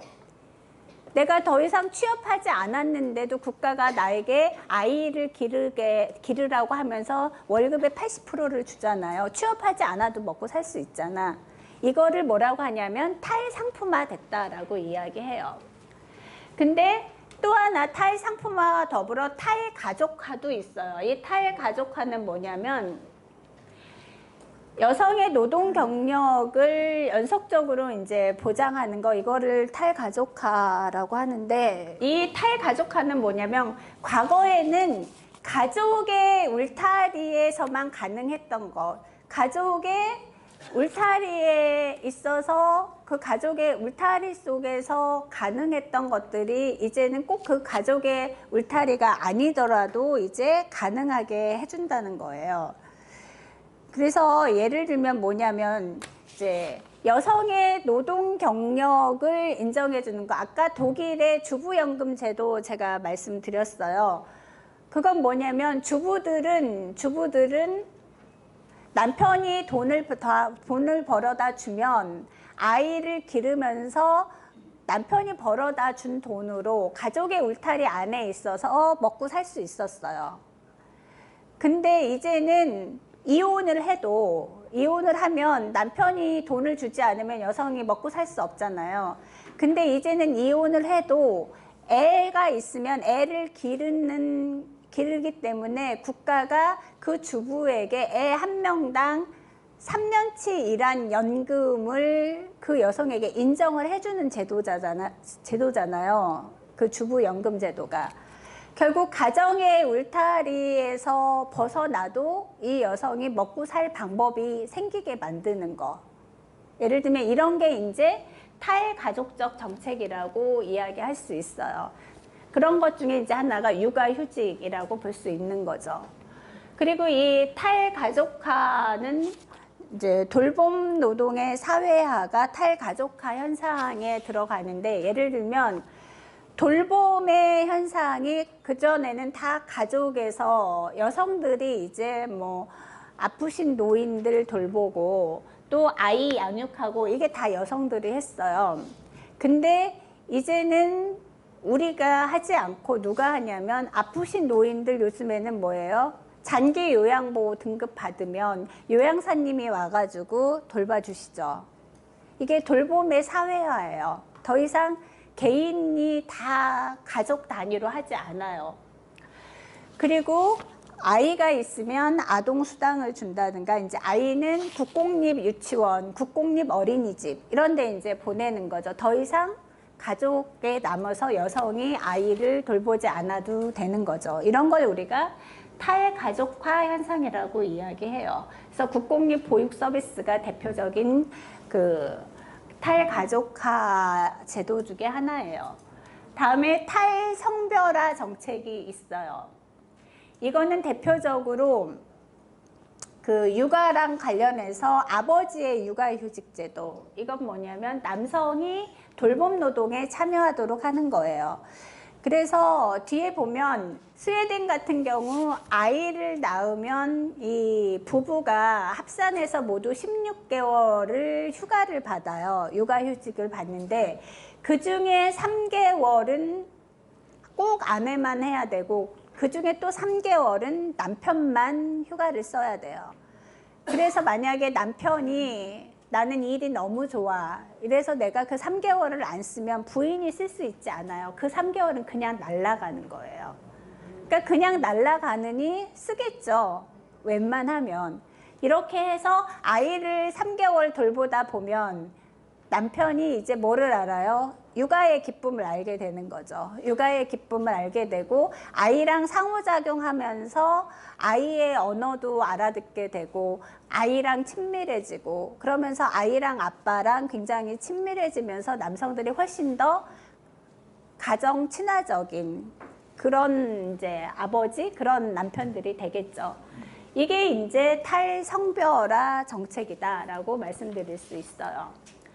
그리고 이제 우리가 복지국가를 나눌 때 뭐 남성 부양자 모델, 보편적 부양자 모델 이런 구분을 하는데, 남성 부양자 모델은 아까 말한 남성이 혼자 벌어서 먹고 사는 방식이 기본적인 가족의 유형이다라고 전제하고, 그리고 나서 가족 정책을 펼치는 경우, 그거를 우리가 남성 부양자 모델이라고 하는데, 이제 오늘날 2010년 이후에는 많은 국가들이 남성 부양자 모델에서 점점 보편적 부양자 모델로 넘어가요. 왜냐하면 신자유주의라고 하는 경제 체제가 직업을 너무 불안정하게 만들어서 더 이상 남자 혼자, 이건 우리나라뿐만 아니라 전 세계적으로 더 이상 남자 혼자 벌어서 먹고 살 수 있는 그런 안정적인 직업 세계를 용납하지 않아서 그래요.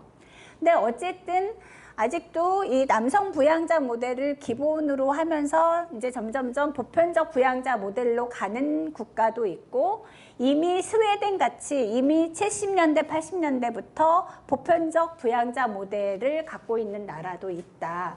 그리고 보편적 부양자 모델을 갖고 있는 나라 중에서도 두 사람이 부양자인데 친족이 돌봄을 지원한다. 이건 우리나라 같은 데인데, 이건 뭐냐면 대표적으로 세상에서 가장 이쁜 내 딸에서 보면 맨 먼저 누구예요? 친정엄마, 그 다음에 시댁, 시부모. 그게 안 되면 도움이잖아요. 이게 이제 친족이 부부가 모두 일을 하기 때문에 2인 부양자예요. 둘 다 벌어서 먹고 사는데 육아는 시어머니, 시부모님 아니면 뭐 친정 부모들이 도와주는 형태. 근데 2인 부양자, 부부가 같이 벌어서 먹고 살아야 돼요. 근데 돌보는 건 누가 담당해 주냐면 국가가 담당해 주는 거. 이게 이제 대표적으로 북유럽이 이런 거죠. 2인 부양자예요. 2인 부양자인데 아이는 누가 하느냐? 시장이. 이건 뭐냐면 부부가 돈을 벌어서 도우미를 개인적으로 구하거나 아니면 사립의 유치원 같은데 아이를 보내는 거예요. 대신 이제 국가가 그렇게 한 부부들에 대해서 이제 뭐 돈을 좀 주거나 지원을 해주거나 이런 체제. 이게 이제 2인 부양자의 시장 돌봄 체제. 주로 미국이나 영국이 그렇고요. 이제 성평등 모델은 이상적인 건데, 이게 이제 북유럽 스웨덴 같은 데가 주로 이런데, 노르웨이, 뭐 덴마크 이런 데가 좀 가까운데, 2인 부양자, 엄마 아빠가 다 같이 일을 해서 가족을 부양하고, 그리고 엄마도 아빠도 대등하게 돌보는 역할을 하는 거. 이게 이제 이념형이에요. 근데 우리에 비하면 스웨덴이나 노르웨이 같은 데는 아버지들이 양육에 많이 참여하지만, 사실은 이 나라조차도 사실은 굳이 우리가 따진다면 아빠와 엄마 중에서 엄마가 좀 더 양육에 참여하고는 있어요. 근데 우리에 비하면 이제 훨씬 아버지의 양육 참여가 많기는 하지만.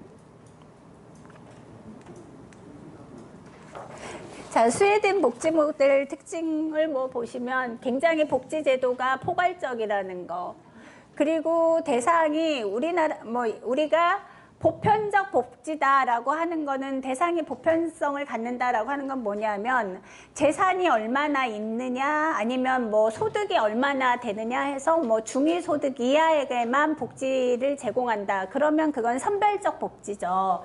이게 대상이 모두 시민적 권리로서 누구에게나 소득에 관계없이 준다. 급여 수준이 적절하냐. 그래서 소득 대체율, 육아휴직 같은 경우 소득 대체율이 뭐 80% 정도, 70%, 80% 정도 되는 거죠. 그리고 이게 공공주도 사회 서비스, 국가가 주로 뭐 보육 같은 것도 국공립, 뭐 유치원, 국공립, 어린이집 이렇게 이제 국가가 공공주도의 사회 서비스 제도를 하고, 그리고 이렇게 복지를 하려면 사회 서비스 재원이 필요한데, GDP 대비해서 28.1%를 사회복지비로 이제 쓰는 거죠. 사회복지비로 쓰는데, 거기에 비해서 우리나라는 이제 반도 안 되는 10.4%를 이제 복지 비용으로 쓴다. 우리나라 같은 경우는.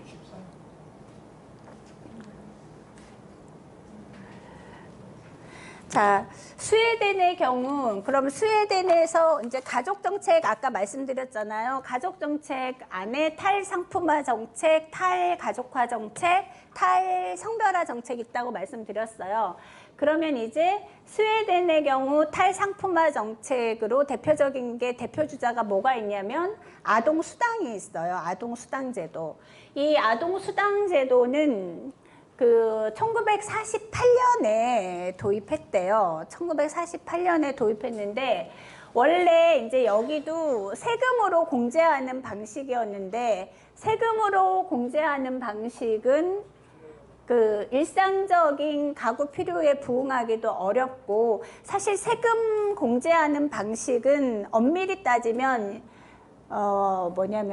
중산층 또는 벌이가 많은 사람이 좀 더 유리해요. 우리가 연말에 연말정산 해보시면 알겠지만 소득이 높은 사람일수록 뭐 예를 아이가 있거나 인적 공제가 있거나 그러면 공제받는 금액이 훨씬 더 높아져요. 그럼 결국 뭐냐면 중위층 이상이 결과적으로 유리한 거죠. 그래서 결국은 이 세금 공제 방식은 소득 재분배 정책에 없이 오히려 이제 잘 사는 사람에게 유리한 역진 정책이어서 이제 이거를 바꿨다는 거예요.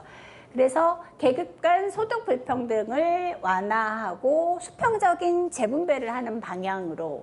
그래서 나온 게 뭐냐면 아동수당이었다라는 거죠. 그래서 아동수당은 만 16세 이하의 모든 아동에게 매월 그 크로나, 이게 이제 스웨덴의 크로나를 이렇게 표시를 한대요. 그래서 1인당 1050 크로나, 이게 뭐 우리나라 하나로 계산하면 약 14만 원 정도 이제 모든 아동에게 이제 차별 없이 지급을 하는데, 이게 이제 보면은 2명 이상 추가될 때 추가 수당이 지급이 돼요. 그래서 2명이면 뭐 2100 크로나가 아니라 점점점 누진적으로 많아지는 거예요. 그래서 아이가 2명이면 1인당 1125 크로나, 3명이면 1인당 1251 크로나, 5명이면 1인당 1622 크로나, 6명이면 뭐 2000 얼마 크로나 뭐 이렇게 되더라고요. 그래서 이렇게 보면은 아이가 5명 정도 되잖아요. 그러면 아이가 5명 정도 되면 우리나라 돈으로 치면은 아이가 5명이면 한 120만 원, 120, 30만 원 정도, 그 아동 수당만 갖고도 아주 기본 생계는 유지할 수 있게 되는 거예요. 근데 이제 우리나라 같은 경우는 2018년 9월 21일부터 지급했는데 중위소득 90%에 해당하는 가구에 10만 원씩 지원했죠. 근데 이제 2019년 4월 25일부터는 만 6세 미만 모든 아동에게 월 10만 원을 주고, 이제 올 9월부터는 만 7세 미만에게 이거를 확대한다고 이제 되어 있어요.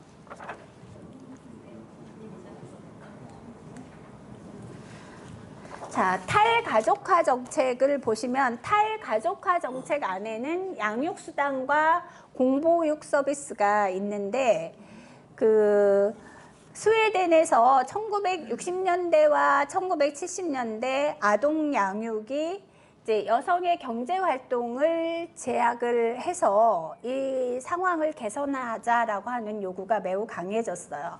그리고 1970년대 스웨덴에서 무슨 일이 있었냐면 경제가 매우 안 좋아지고,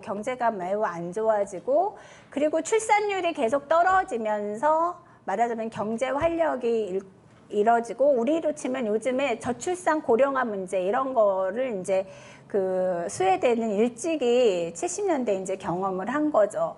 그래서 노동력이 매우 부족하게 되니까 스웨덴에서 강구한 게 고급 인력의 여성들을 이제 이 산업 일꾼으로 노동력으로 써야겠다.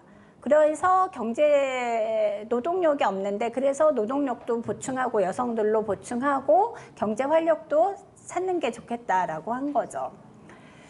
자, 이래서 이제 여성의 경제 활동을 진작시키기 위해서 이제 그 강구된 것 중에 하나가 이제 양육수당이에요. 그래서 양육수당은 주부가 이제 집에 있어서, 전업주부로 집에 있어서 이제 양육을 하거나 아니면 이제 취업주부인데 그 자기 대신에 이제 우리로 치면 돈을 주고 아이 돌보미를 이제 두는 거죠. 그러니까 사보육을 구매하는 거죠. 그렇게 해서 자기는 고용을 지속하는 것 중 둘 중 하나를 이제 선택할 수 있는 거예요. 그래서 어느 경우든 이제 그만두고 일자리를 그만두고 취업주부가 이제 전업주부로 양육을 하게 되든 아니면 자기가 계속 일자리를 다니면서 돈을 주고 아이 돌보미를 이제 채용해서 대신 양육을 하던 간에 그 양쪽 다에게 이제 양육수당을 주는 거죠. 여성에게는 이제 선택권을 준 거였어요. 근데 이러한 양육수당은 어떤 문제가 있냐면 저소득층의 여성 경우에 그리고 독신 여성, 뭐 미혼모나 독신 여성 같은 경우에는 이렇게 선택할 수가 없었다는 거죠. 중산층 여성의 경우는 내가 계속 취업을 할 것인지 취업을 하지 말고 내가 집에 들어앉아서 아이를 돌본 것인지를 선택할 수 있지만 이렇게 저소득 기혼 여성하고 독신모는 선택을 할 수 없었다. 그래서 이제 불평등의 문제가 발생한 거죠.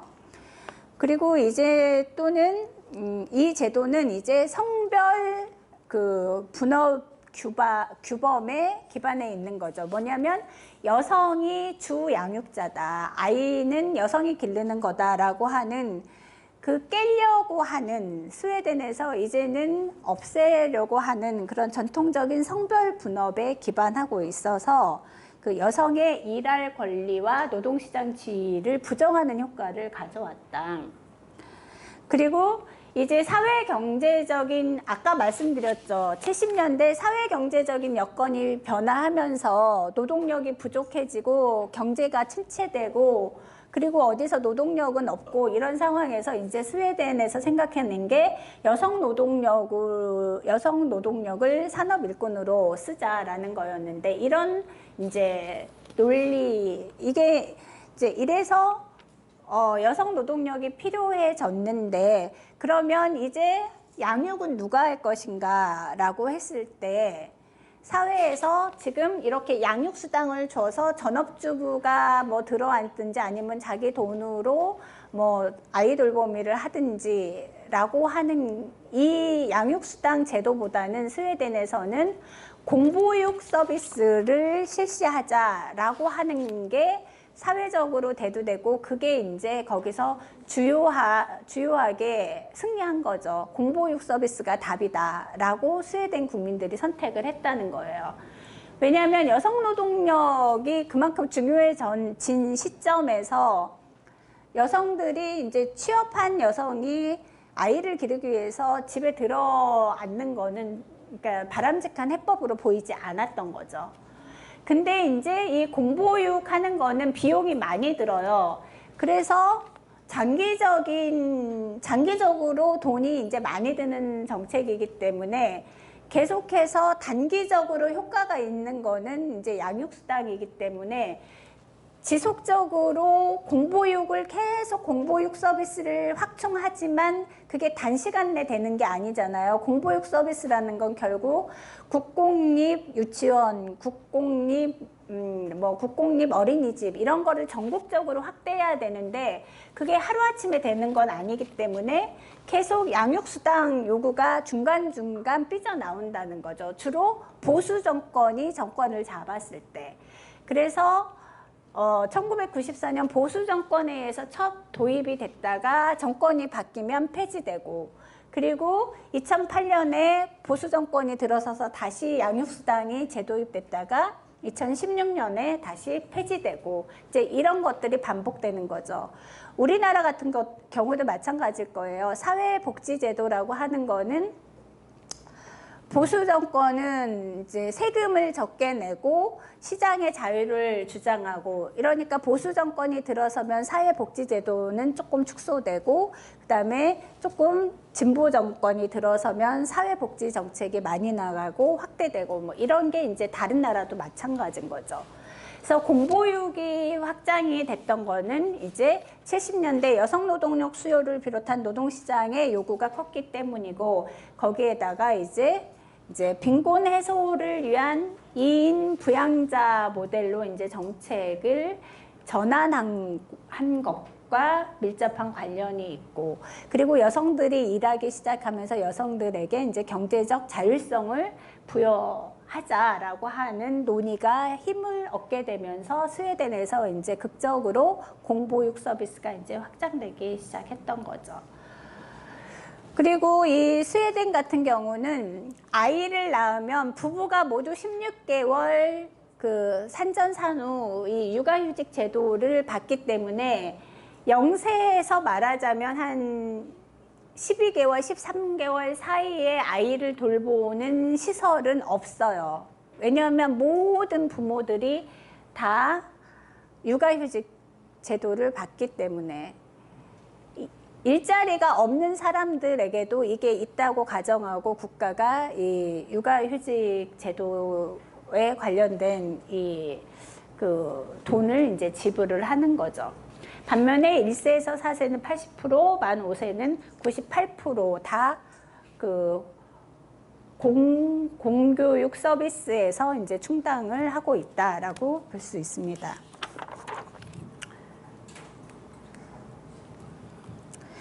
자, 탈가족화 정책 같은 경우는 뭐냐면은 이제 탈가족화 정책은 육아휴직 제도가 이 탈가족화 정책에 해당이 돼요.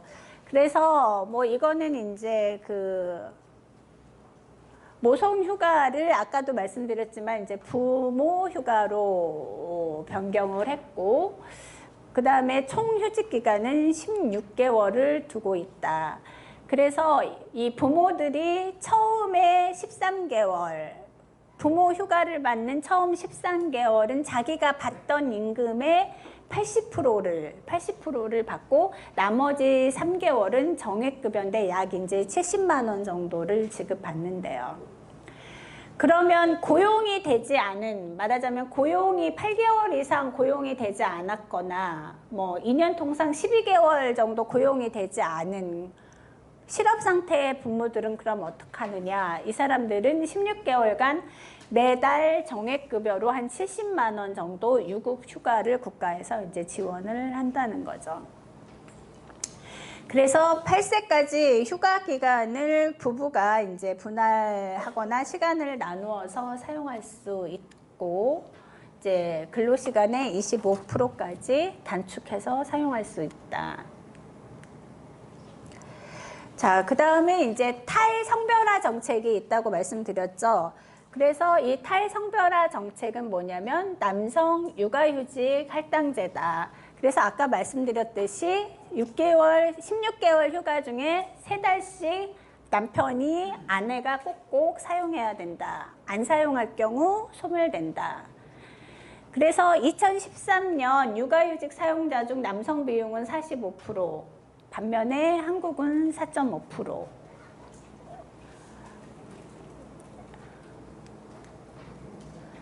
그래서 라떼 파파라는 말이 있다. 그래서 한 손에는 라떼를 들고 한 손으로는 유모차를 끌고 공원을 산책하거나 장을 보는 아빠들을 일컫는 말이 라떼 파파다. 그리고 여기 보시면 OECD 국가 그 육아휴직 사용자 중 남성 비율은 한국은 4.5%라면 아이슬란드, 스웨덴, 북유럽은 거의 50%에 육박하고 있는 것을 보실 수 있을 거예요.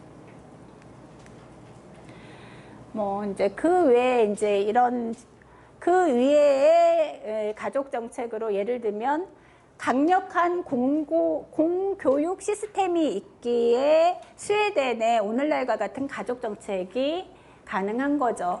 만일 우리나라도 뭐 아이를 돌보는 보육 시스템뿐만이 문제가 아니죠. 여자들이 이제 아이를 못 낳는 이유는 아이를 기르는 그 보육 시설 같은 게 부족해서도 부족이지만 아이를 우리가 걔를 대학을 졸업할 때까지 드는 학비가 너무 무서운 거잖아요. 우리나라는 이 사교육비가.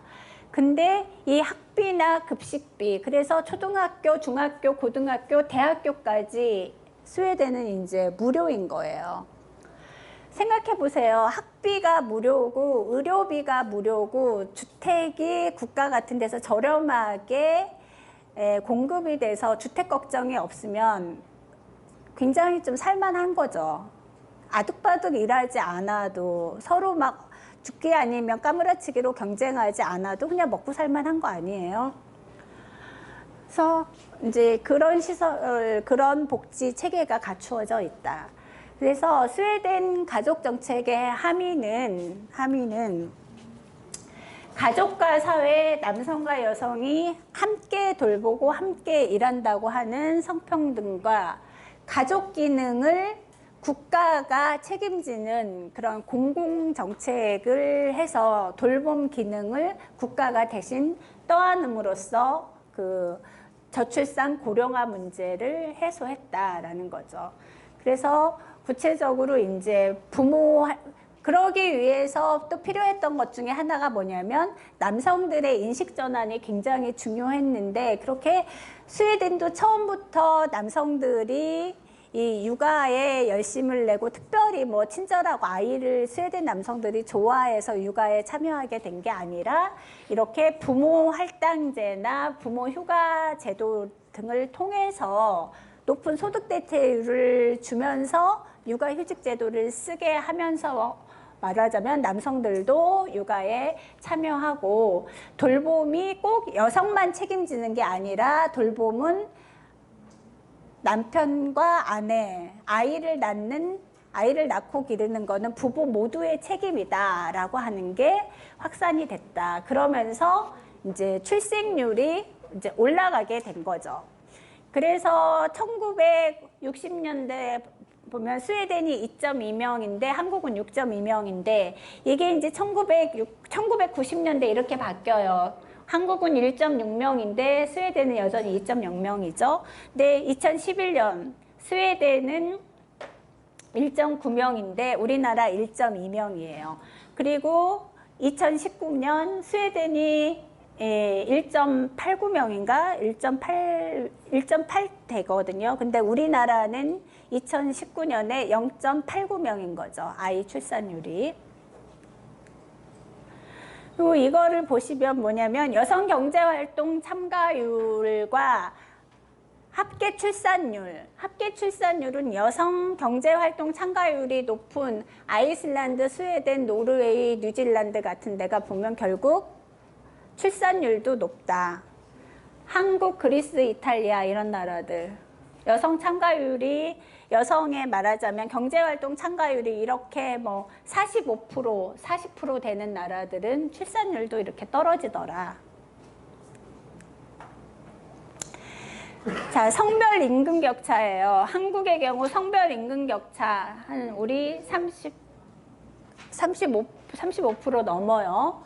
반면에 여기 스웨덴, 노르웨이 이런 나라 성별 임금 격차 5%, 10% 정도 되죠. 이런 나라 합계 출산율 높다는 얘기죠.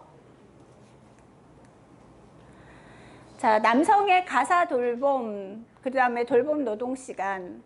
스웨덴, 호주 같은 데는 이렇게 시간이 높아요. 반면에 일본, 한국, 남자들이 가사 노동에 참여하는 시간이 이렇게 작죠. 1시간도 안 돼요. 뭐 이제 그러면 합계 출산율 낮아진다는 얘기예요. 마찬가지로 혼외 출산율이 일본, 그리스, 한국 이런 나라들이 되게 낮아요. 그런데 스웨덴, 뭐 네덜란드, 호주, 미국 이런 나라들은 이제 혼외 출산율을 인정해주고 혼외 출산을 하더라도 아이를 잘 기를 수 있는, 그러니까 우리로 치면 미혼모 뭐 이제 이런 경우에도 아이를 낳아서 기를 수 있도록 제도를 뒷받침해주면 출산율이 올라간다. 자, 그래서 결과적으로 보면 성격차 지수, 남성과 여성이 경제, 교육, 건강, 정치 모든 분야에서 남성 대비 여성의 수준이 얼마인가. 그래서 노르웨이, 아이슬란드, 스웨덴 같은 경우는 거의 남성의 한 85%, 80%, 70%를 상회하는 나라들은 합계 출산율이 저렇게 높아요. 합계 출산율 높다. 반면에 일본, 헝가리, 한국 이런데 합계 출산율, 성격차 지수가 이렇게 낮은 나라들의 경우 합계 출산율도 낮게 나오더라. 뭐 이런 얘기예요. 자, 그래서 한국 가족 정책 같은 경우에 아까 건강가족 기본법 말씀드렸죠. 근데 여전히 이제 정책 기조는 우리는 저출산 고령화를 계속 가족의 위기다라고만 이야기하는데 사실 가족의 위기일 뿐만 아니라 지금 사회 전체, 국가 수준의 위기예요. 그래서 출산율을 자꾸 높이는 것만 목표예요. 그래서 도나 이런 데 국장이나 이런 사람들이 젊은 청년들에게 주택을 제공해주고 젊은 남녀의 만남을 주선을 해주고 이런 이야기들 해주는데 사실 그런 거 갖고는 어린 반푼어치도 없다는 거예요. 아까 말한 대로 사회 전체의 시스템 자체가 아까 말하면 교육비나 보육 제도나 이런 것들이 다 획기적으로 변하지 않는 한 출산율이 획기적으로 변할 수 있는 건 아니다. 그리고 우리 보면 이제 이 건강가족 기본법에서는 이혼 숙려 제도를 강화했는데 이건 결국 뭐예요? 가족을 깨지 않겠다는 거예요. 이제 이혼하라고 했는데 그래도 이혼 숙려 기간을 둬서 그 기간에 부부가 혹시라도 이야기하고 상담받으면 이혼을 하겠다는 마음을 돌릴까봐 이제 이혼 그거를 이제 한 거죠.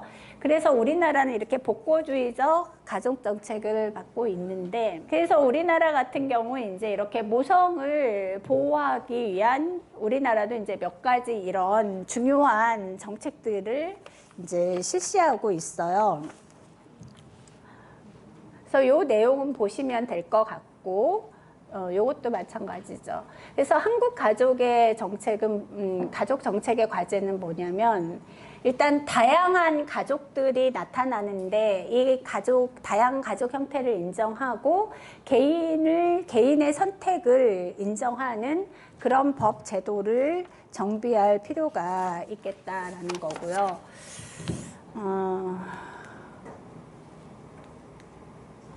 그리고 또 하나 중요한 건 가족 내 민주화와 성평등을 위한 어떤 실질적 조치를 마련해야겠다. 그리고 이제 여타 사회 정책과의 이제 통합성을 강화해야겠다.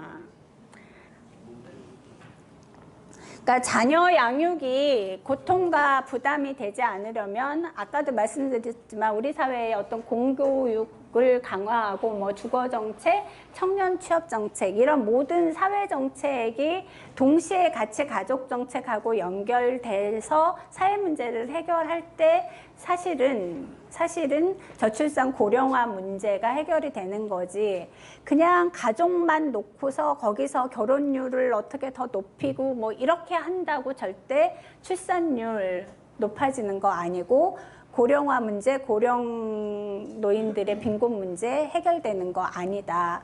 그러니까 사회 전반적인 이런 정책들, 공고육, 주거정책, 청년 취업 문제 이런 전반적인 사회 문제들과 연동해서 가족 문제를 풀어나갈 때 우리 사회의 저출산 고령화 문제 해결할 수 있다라는 얘기예요. 시간 오버해서 죄송합니다. 감사합니다.